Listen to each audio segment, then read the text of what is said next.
am going to start the next question of cash book. In previous video, we have learned about the double column cash book. So today we will start the next question, that is question number 9. So let's start with the question. Question number 9. Enter the following transactions in the cash book with cash and bank column. तो आपको transactions करनी है cash and bank column में. Format is here, format given है. आपको सबसे पहले आपको देखना है नेम लिखा नहीं हुआ, तो आप क्या लिखोगे, कैश बुक और ब्रैकेट में लिख दोगे with cash and bank column. First transaction April 1, balance of cash in hand and overdraft at bank ₹50,000. आपको बैलेंस दिया हुआ 4,000 का और ओवरड्राफ्ट बैलेंस दिया हुआ आपको 50,000. ओवरड्राफ्ट का मतलब क्या होता है, बैंक में जितने पैसे जमा है उससे ज्यादा निकालनी है. तो ये आपका बैंक का क्रेडिट बैलेंस हो गया. डेट इज 1 एंड अप्रैल 2019 अप्रैल 1. तो आपका बैलेंस है, तो बैलेंस में आप क्या लिखेंगे, टू बैलेंस BD. कैश के कॉलम में आ जाएगा आपका 4,000 और क्रेडिट साइड में क्योंकि आपका क्रेडिट बैलेंस है और क्या लिखोगे, बाय बैलेंस BD. अमाउंट आ जाएगा आपका 50,000.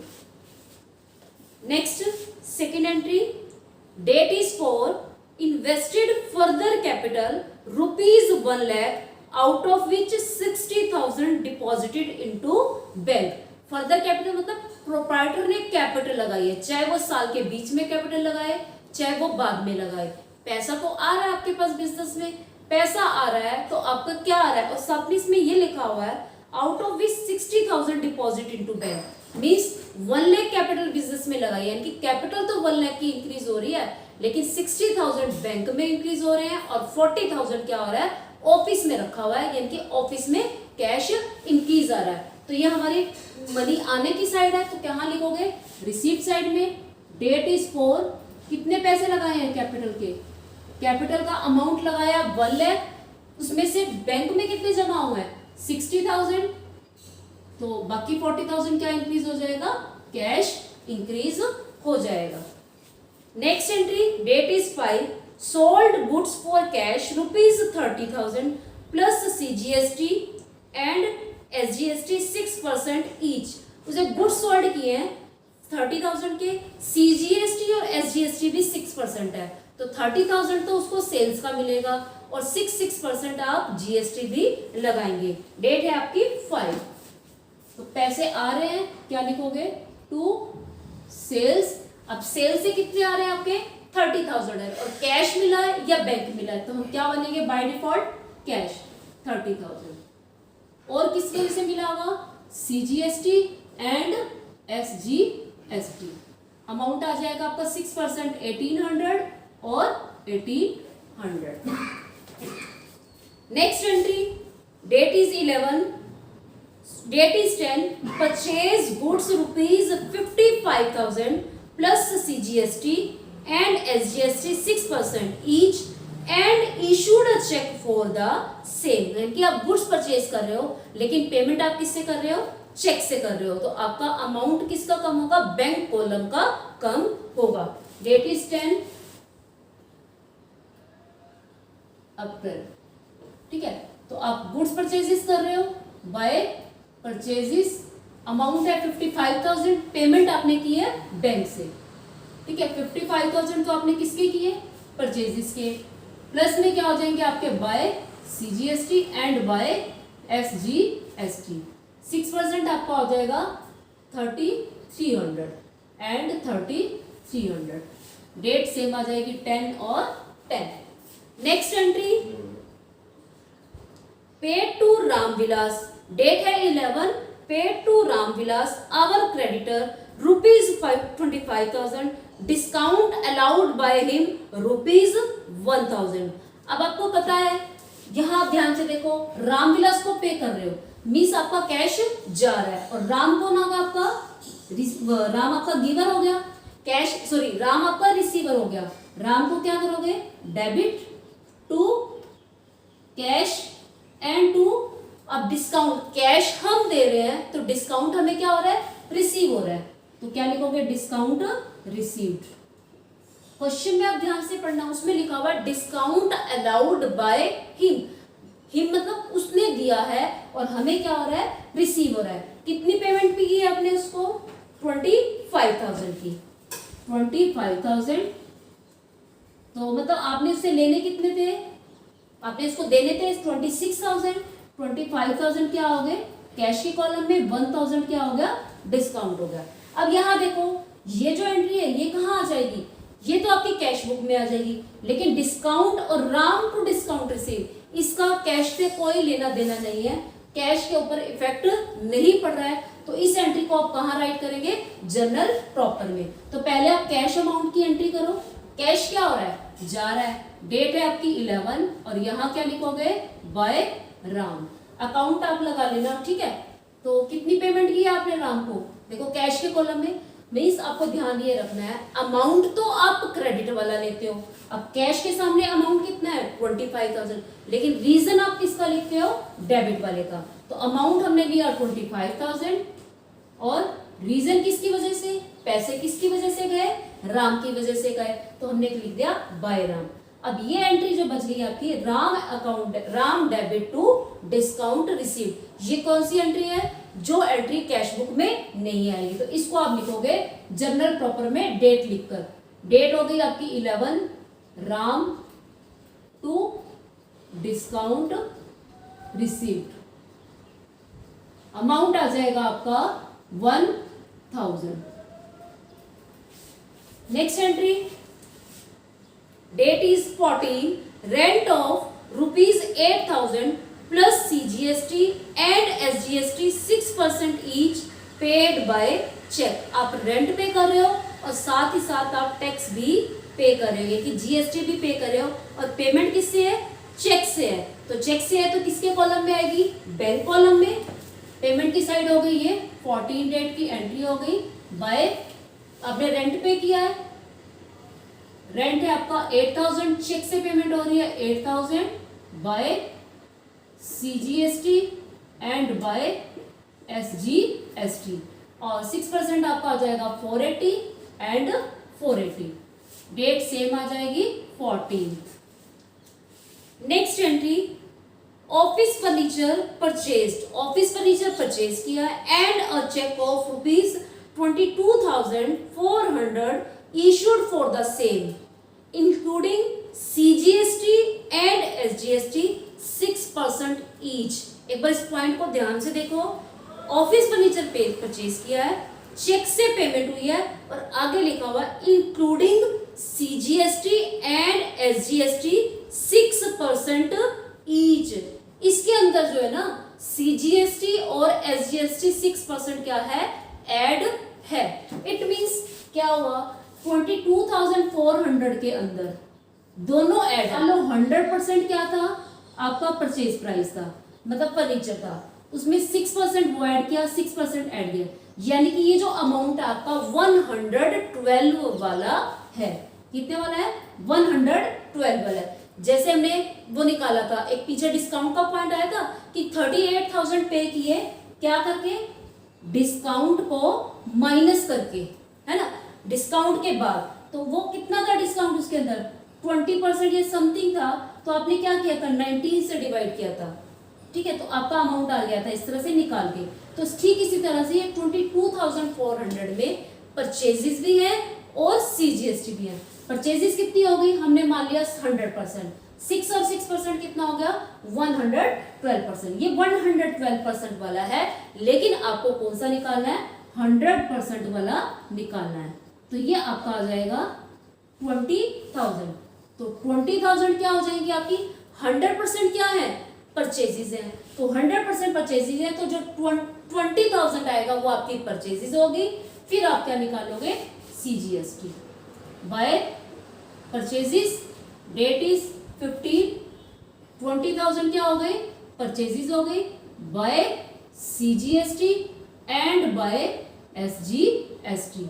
20,000 के ऊपर 6% निकालोगे, कितना आएगा, 1200, और ये कितना हो जाएगा, 1200। आप इसको अगर डायरेक्ट लिख दोगे तो आपका रॉन्ग हो जाएगा, क्योंकि आपने परचेजेस की वजह से आपको 20,000 मिले हैं और 1200 और 1200 आपको किसकी वजह से मिले, जीएसटी की वजह से मिले हैं। नेक्स्ट एंट्री है, और ये बैंक से एंट्री थी, हो गई हमारी। नेक्स्ट आता है आपका, अच्छा, और यहाँ पे आपको ध्यान रखिए हमें परचेज क्या है, फर्नीचर परचेज किया हुआ है, तो यहाँ आप लिखोगे by furniture. Next entry, date is 16, drew cheque for personal use. Personal use का मतलब चेक विड्रॉ किया है, मीन्स बैंक का बैलेंस कम हो रहा है, और पर्सनल यूज के लिए क्या है, और रीजन क्या है आपका, बाय ड्रॉइंग्स। ठीक है, और अमाउंट कितना आ जाएगा आपका, अमाउंट चेक करते हैं। अमाउंट है आपका 5,000 और डेट है आपकी 16। Next entry, collection from Atul. Collection from Atul का मतलब क्या है, अतुल से रिसीव हुए हैं, अतुल से पैसा मिला है। पैसा मिला है तो वो कहाँ आएगा, इधर आएगा, क्या लिखोगे आप, टू अतुल। अब मिले कैसे, चेक से या कुछ भी नहीं लिखा हुआ, तो आप क्या लिखोगे, सेम वैसे ही। इसके साथ एक छोटा सा पॉइंट और लिखा हुआ है, deposited in the bank on 19 अप्रैल। आगे डेट लिखी हुई है 18, बाद में लिखी हुई है 19, यानी कि पहले आपको 18 को पैसे आए हैं और फिर आपने 19 को बैंक में जमा कराए। तो पहले 18 को आप क्या करोगे, पैसे रिसीव होने की एंट्री करोगे, और 19 को आप क्या करोगे, पैसे को जमा करा दोगे। अमाउंट है आपका 15,000। ठीक है, अब ये हो गए पैसे हमारे पास रिसीव, कैश रिसीव हुआ। अब आपने ये कैश जैसे आप बैंक में जमा कराते हो, कैश डिपॉजिट इनटू बैंक, वही एंट्री हुई। तो कैश जमा कराओगे तो आपकी क्या हुई, कॉन्ट्रा एंट्री हुई। अब आप इसको लिख के देखोगे, एंट्री क्या होगी, कैश जमा करा रहे हो तो बैंक क्या हो जाएगा, इंक्रीज हो जाएगा, और कैश क्या हो जाएगा, डिक्रीज हो जाएगा। अमाउंट 15,000। अब जैसा कि आपको पहले ही बताया हुआ है कि कॉन्ट्रा एंट्री में पहले आप अमाउंट फिल कर लो, उसके बाद जो है आगे इसका रीजन लिखो। अब देखो कैश क्या हो रहा है, कम हो रहा है, तो कैश के कॉलम में आप लिखो कम हो गए 15,000। बैंक क्या हो रहा है, इंक्रीज हो रहा है, तो यहाँ बैंक के कॉलम में लिखो 15,000। ठीक है, अब आपको लिखना है रीजन। आप कैश के कॉलम में लिख रहे हो तो यहाँ क्या आ जाएगा आपका, बाय बैंक, और इसमें आ जाएगा 19 को जमा हुए थे, डेट आ जाएगी 19, और यहाँ क्या हो जाएगा, बैंक के कॉलम में जमा हो रहे हैं तो आप क्या कर दोगे, लिख दोगे टू कैश, राइट। उसके बाद नेक्स्ट एंट्री आती है आपकी, date is 20, goods sold to Amrit Raj for ₹80,000 plus CGST and SGST 6% each. अब यहाँ का हुआ है गुड्स सोल्ड, अच्छा ये कॉन्ट्रा एंट्री थी ना, कॉन्ट्रा के आगे सी भी राइट करो, सी।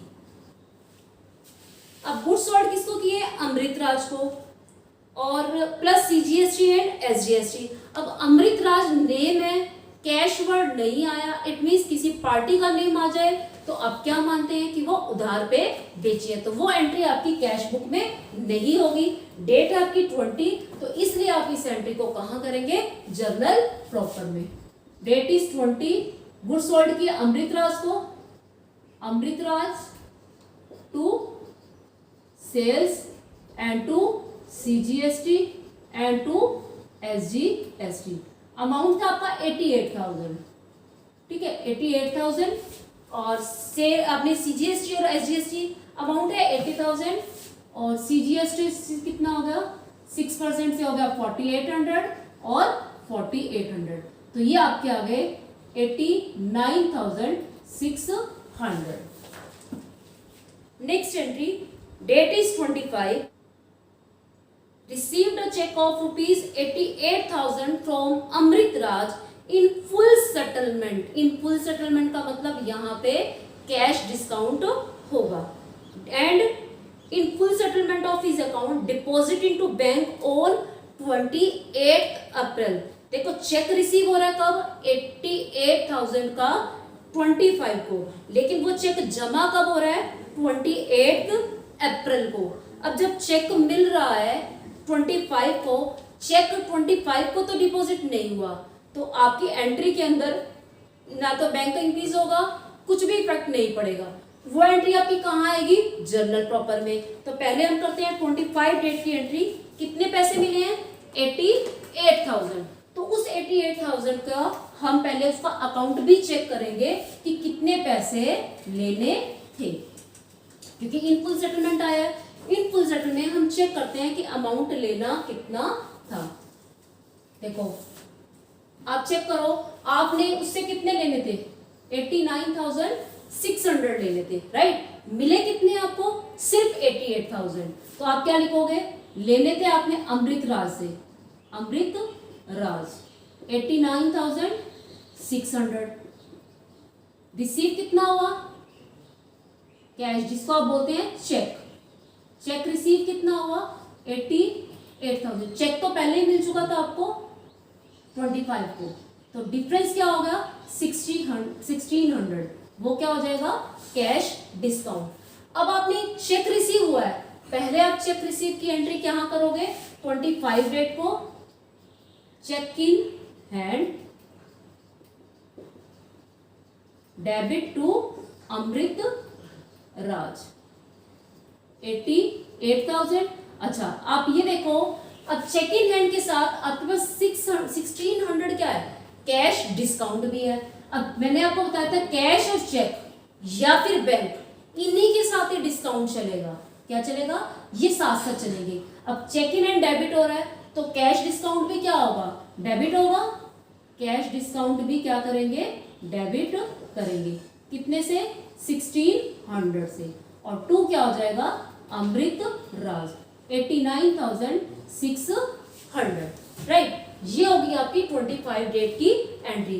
क्योंकि हमने ये कहा था कि अगर चेक मिलता है, नीचे इंफॉर्मेशन दे रखी है, तो हम क्या, तो जो लिखा हुआ है अगर चेक जमा नहीं हुआ तो चेक की एंट्री होगी, और इसका इफेक्ट जो है कैश बुक पर नहीं पड़ता।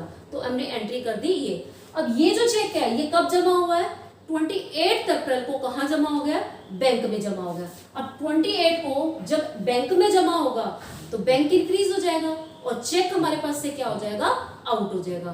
तो बैंक रिसीवर हुआ, bank account debit to cheque in hand. तो हम इधर लिखेंगे 28 को to cheque in hand. Amount आ जाएगा आपका, कितना अमाउंट रिसीव हुआ आपको, 88,000। और ये ध्यान रखना है कि चेक 88 का था तो पैसे भी बैंक में कितने जमा होंगे, 88 ही होंगे।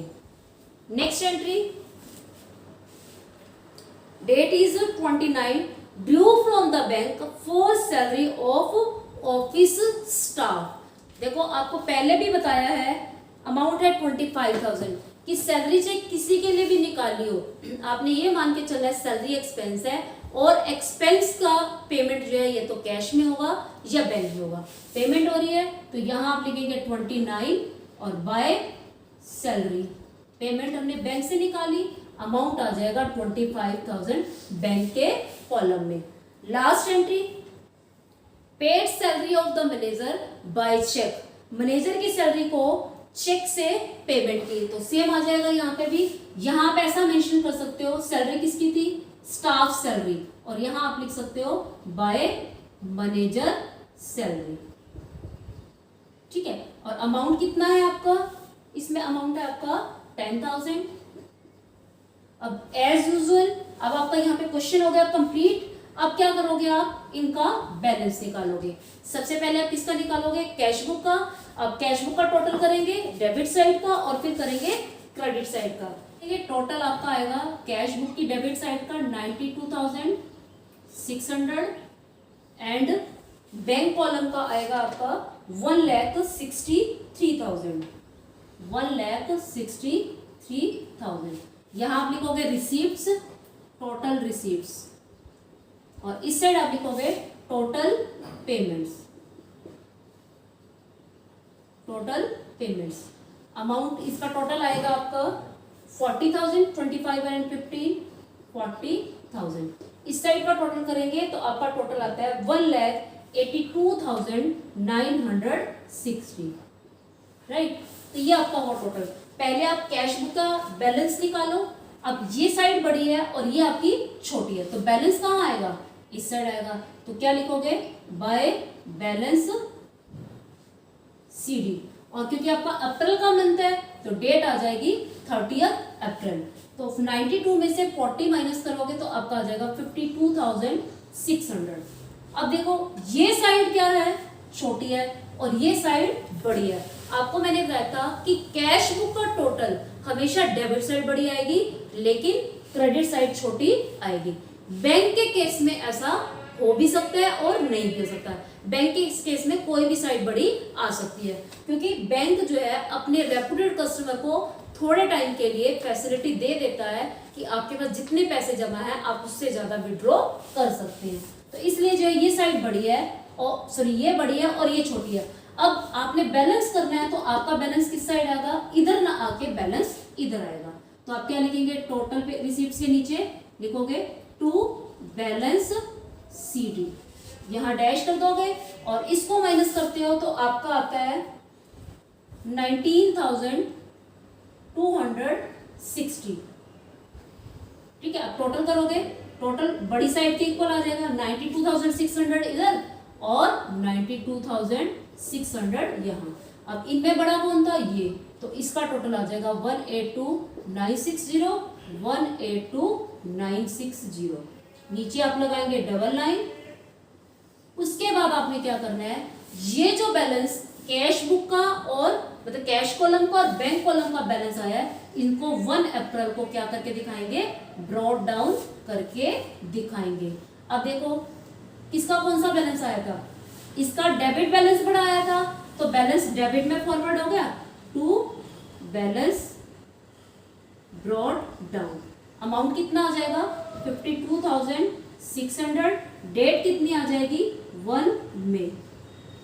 ठीक है, और जो बैलेंस आपका बैंक का, देखो ये बड़ी आई थी, इट मींस क्रेडिट बैलेंस हुआ, तो क्रेडिट में ही क्या हो जाता है, बाय बैलेंस BD, डेट आ जाएगी 1 मई और अमाउंट आ जाएगा बैंक के कॉलम में 19,260। इसका मतलब क्या हुआ, ये बैलेंस नेक्स्ट मंथ में क्रेडिट साइड में शो किया जाएगा और ये बैलेंस नेक्स्ट मंथ में डेबिट साइड में शो किया जाएगा। तो ये था आपका क्वेश्चन नंबर 9। नेक्स्ट क्वेश्चन करते हैं। Next question number 10B, prepare a 2 column cash book from the following transactions. आपको 2 कॉलम कैश बुक प्रिपेयर करनी है। ईयर है 2016, May 1। कैश एट ऑफिस में कैश रखा हुआ 72 एंड बैंक ओवरड्राफ्ट है ₹1,250। तो एज यूजुअल कैश हमारा डेबिट बैलेंस आ जाएगा और क्या लिखेंगे, टू बैलेंस BD। ठीक है, डेबिट साइड में 72 और क्रेडिट साइड में बैंक का बैलेंस आ जाएगा by balance BD 1,250। Next entry number 2, date is four received from Premchand a cheque receive हुआ है प्रेमचंद से 1,875 का in full settlement of his account of 1,900। मतलब इन फुल सेटलमेंट आ गया मींस डिस्काउंट आ गया। Cheque was banked on the same day और cheque को सेम डे बैंक्ड करा दिया। अब देखो आपको चेक रिसीव हो रहा है और बैंक में भी जमा हो गया तो मींस आपकी एंट्री क्या होगी, बैंक अकाउंट डेबिट। ठीक है, और चेक कितने का रिसीव हुआ है 1,875, लेकिन उससे लेने कितने थे, रामचंद से लेने थे 1900 लेने थे।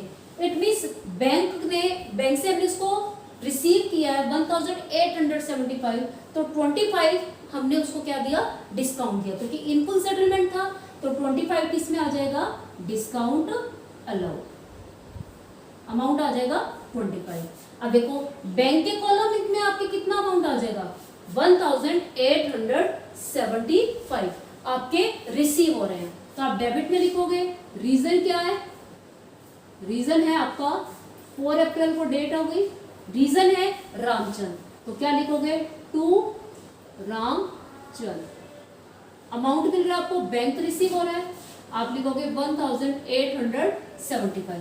अब ये जो 25 है डिस्काउंट है, इसकी हमने पेमेंट नहीं की, सिर्फ उसको पैसे छोड़ दिए हैं, तो आपका discount allowed to run 25 rupees से कहाँ आ जाएगा, जर्नल प्रॉपर में। डिस्काउंट अलाउड डेबिट हो गई आपकी ₹25।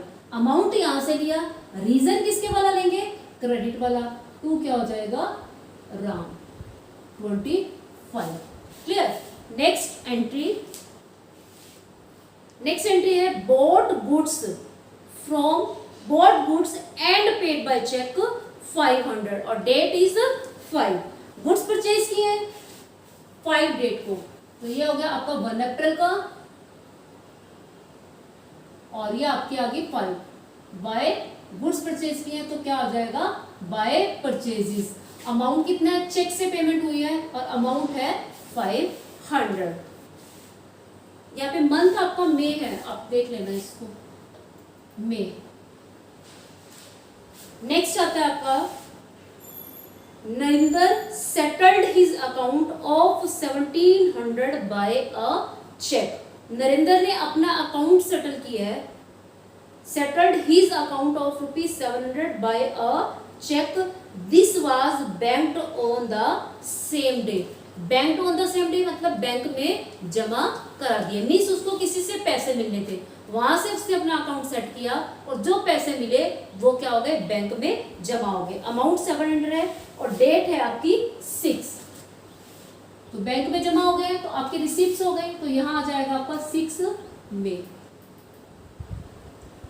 6 में बैंक में हुए तो किसके रीजन से हुए, नरेंद्र। अमाउंट कितना हो जाएगा आपका 700।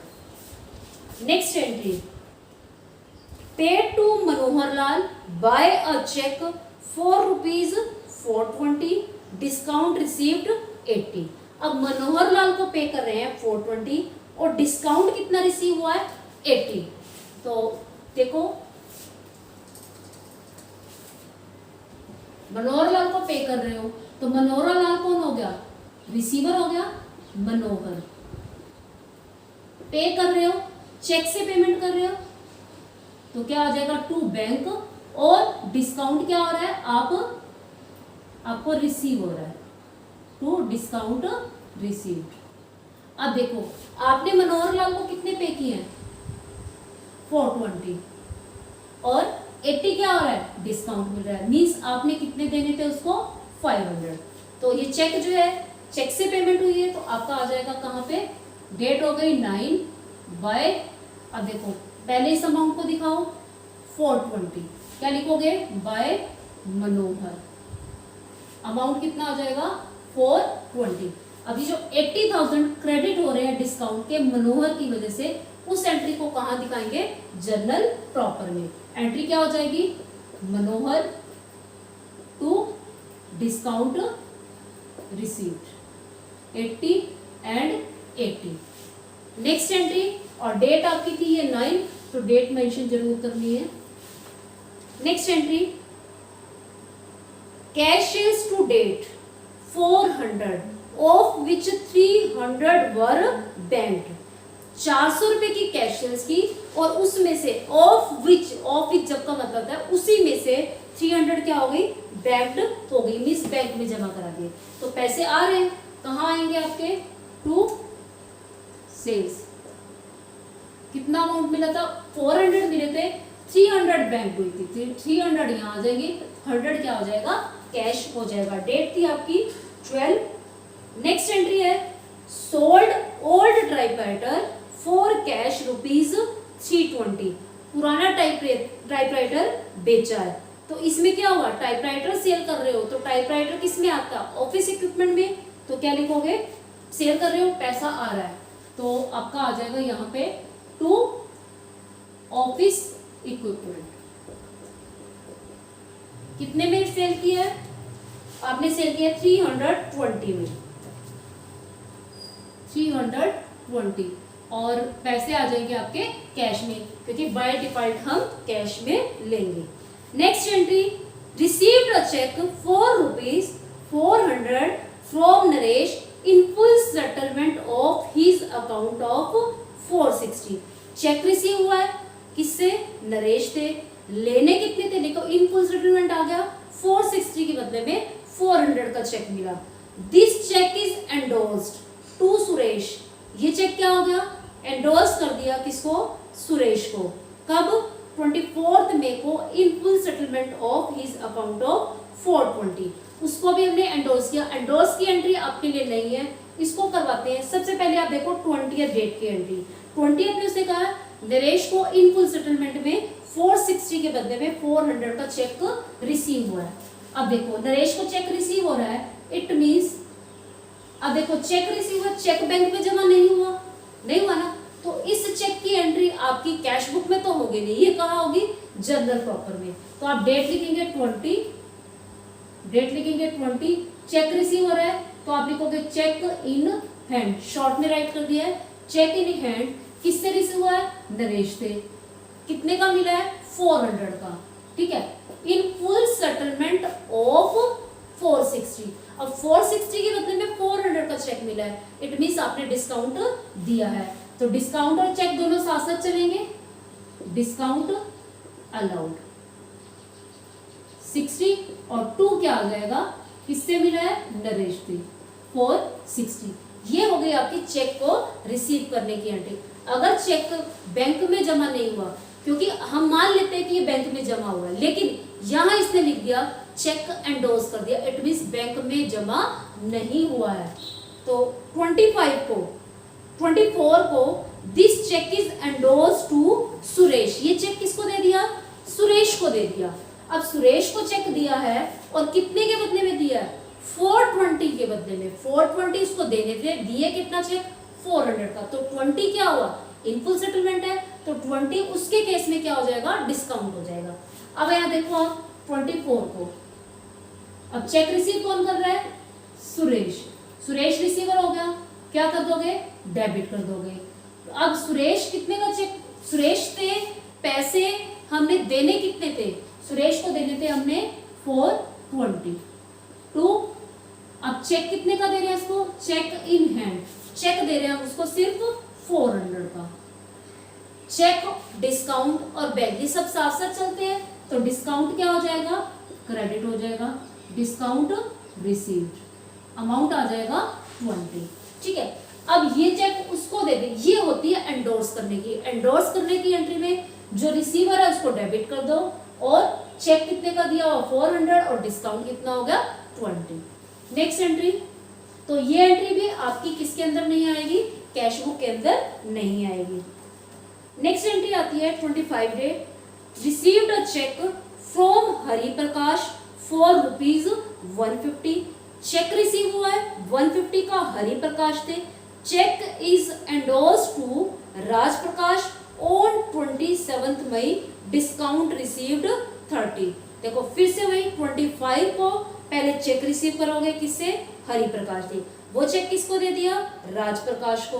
कब दे दिया, 27 मई को। तो ये भी जो एंट्री, चेक रिसीव होने की एंट्री और चेक को एंडोर्स करने की एंट्री कैश बुक में नहीं आती है। मेरे को चेक मिला, मैंने किसी को दे दिया, ना तो पैसे आए ना पैसे गए, तो आप चेक रिसीव करोगे, हरि प्रकाश थे 150 का, ठीक है। तो आपकी एंट्री हो जाएगी 25, cheque in hand debit to Hari Prakash.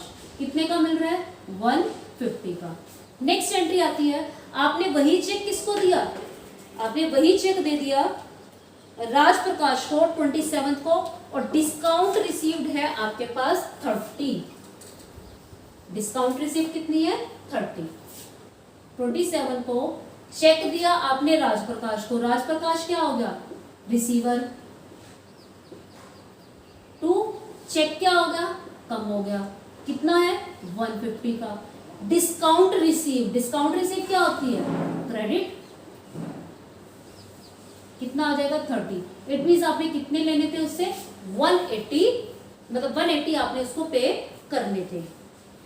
Next last entry, नहीं लास्ट नहीं है, और भी हमें एंट्री, तो withdrew from bank for office use 100 and for personal use 100। अब पहले तो आप देखो आपने कहाँ से निकाले, बैंक से निकाले, इसको रफ में एंट्री करोगे, बैंक से निकाल रहे हो, बैंक आपका कितने से कम हुआ 200 से, तो आपने लिख दिया टू बैंक, अमाउंट हो गया 200।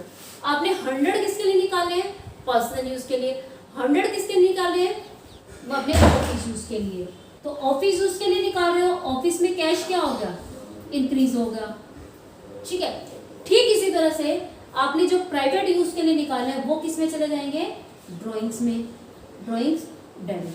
अब आप देखो ये जो पार्ट है cash to bank, contra entry है, बैंक से जब निकालते हैं किसके लिए, ऑफिस के लिए, तो वो किसका पार्ट होता है, कॉन्ट्रा एंट्री का, और ये जो पार्ट है ये कॉन्ट्रा एंट्री नहीं है, तो आपने इसको थोड़ा ध्यान से करना है। आप राइट करेंगे, बैंक क्या हो रहा है, क्रेडिट हो रहा है, बैंक क्रेडिट हो रहा है, तो आप क्रेडिट साइड में क्या लिखेंगे, आप डेट राइट करोगे पहले, सॉरी यहाँ अमाउंट जो है ना इसमें उल्टे आ गए, 300 और ये आ गया आपका 100। आपकी डेट है 26 डेट को बैंक क्या हो रहा है, क्रेडिट हो रहा है, कितने अमाउंट से, 200 से, बैंक में आपने कर दिया 200, रीजन क्या है, कैश और ड्रॉइंग्स। अब आपको ध्यान से करना है, बैंक में आपने 200 लिख दिया, अब आपके रीजन दो हैं, तो रीजन दो है तो आप इसको 200 को अभी राइट नहीं करोगे, 200 के रीजन दो है तो दोनों रीजन के सामने उसका अमाउंट आएगा। तो बैंक 200 क्रेडिट हुआ कैश की वजह से एंड बाय ड्राइंग की वजह से, कैश की वजह से 100 क्रेडिट हो गए और ड्राइंग्स की वजह से क्या हो गए, 100 क्रेडिट हो गए, राइट। अब ये देखो हमने लिखा था कैश टू बैंक, ये एंट्री कौन सी है, कॉन्ट्रा एंट्री।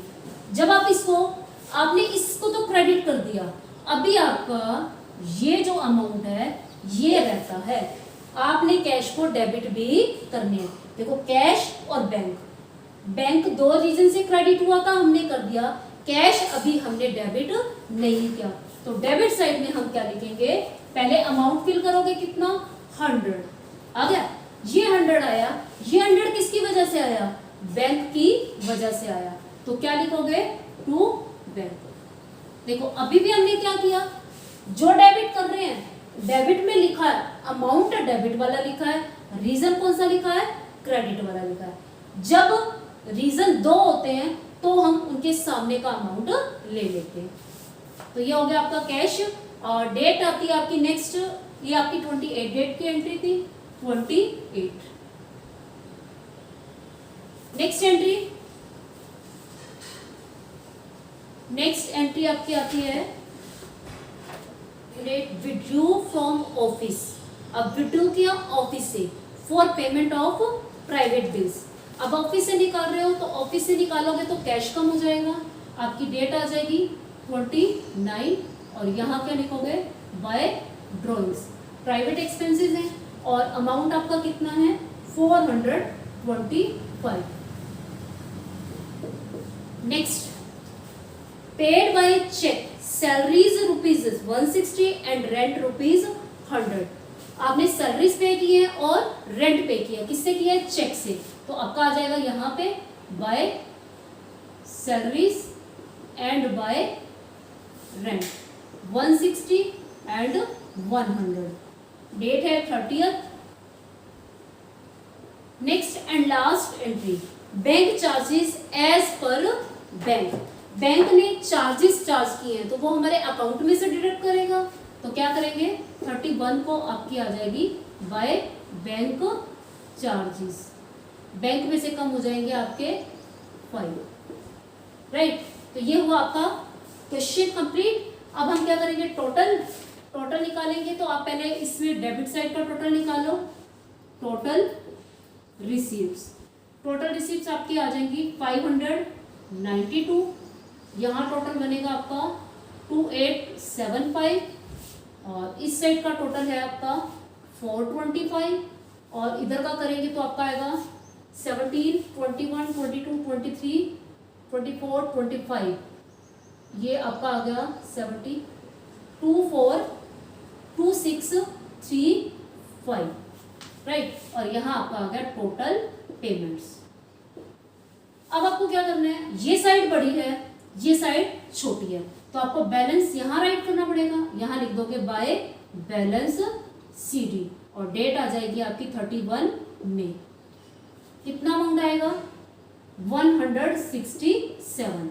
ये साइड बड़ी है और ये छोटी है, तो बैंक का भी कौन सा बैलेंस बड़ा आ रहा है, डेबिट बैलेंस बड़ा आ रहा है। इसमें से माइनस करोगे तो आपके आते हैं 240।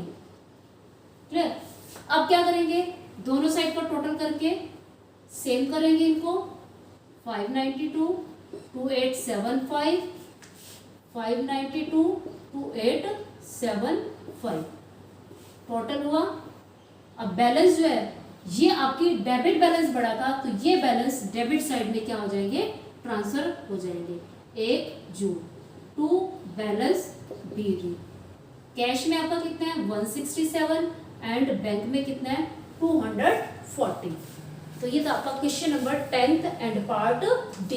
तो these are the 2 questions you have to revise at home during lockdown, and after that you have any problem you can contact to me by WhatsApp number and sending your comments in comment section। तो जल्दी मिलते हैं आपको new video के साथ। Thanks and have a nice day, and please I request you to subscribe the channel, like, comment and share the video। Thanks, bye।